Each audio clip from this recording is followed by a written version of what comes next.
จากมหาสารคามกลับมาที่ขอนแก่นกันบ้างนะครับนี่ก็นักท่องเที่ยวใช้วันหยุดยาวออกมาเที่ยวสวนสัตว์ขอนแก่นนะครับโดยเฉพาะสวนน้ำมีนักท่องเที่ยวมาเล่นน้ำคลายร้อนจำนวนมากทีเดียวนะครับที่สวนสัตว์ขอนแก่นนะคะอำเภอเขาสวนกวางจังหวัดขอนแก่นมีนักท่องเที่ยวทั้งจากจังหวัดขอนแก่นจังหวัดในภาคอีสานและจากประเทศสปป.ลาวต่างให้ความสนใจการแสดงโชว์แมวน้ำที่ได้จัดแสดงขึ้นก็เป็นอีกกิจกรรมหนึ่งที่ทางสวนสัตว์จัดแสดงภายในสวนสัตว์ขอนแก่นนอกจากนี้นักท่องเที่ยวก็ไปเที่ยวชมภายในสวนสัตว์ขอนแก่นอย่างคึกคักเนื่องจากเป็นวันหยุดยาวโดยมีนักท่องเที่ยวส่วนใหญ่พากันมาแบบครอบครัว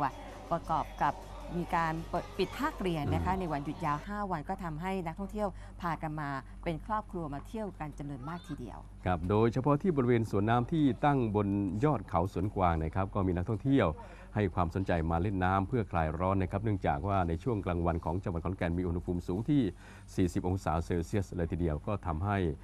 สวนน้ำนี้เป็นจุดที่นิยมของนักท่องเที่ยวจำนวนมากนะครับทางนี้ตลอดวันหยุดทั้ง 5 วันก็มีนักท่องเที่ยวมาเที่ยวที่สวนสัตว์ขอนแก่นแล้วกว่า 20,000 คนมีเงินสะพัดมากกว่า 5 ล้านบาทเลยทีเดียวนะครับสงสัยเราต้องไปเที่ยวใหม่แล้วล่ะคุณเจริญทำไมเพราะว่ามีการโชว์แมวน้ำด้วยยังไม่เคยเห็นเลย เพิ่งจะทราบว่ามีการโชว์นะ